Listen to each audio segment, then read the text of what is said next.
ఓం గణేశాయ నమః.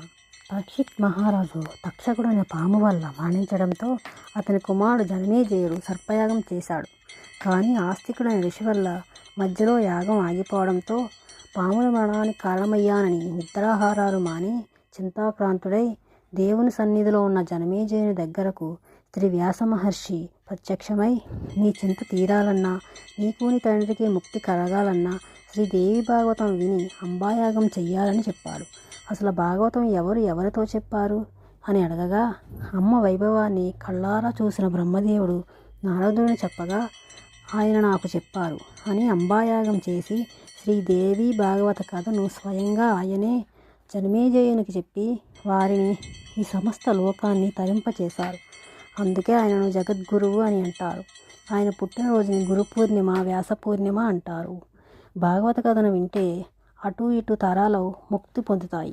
ఓం శ్రీమాత్రే నమః.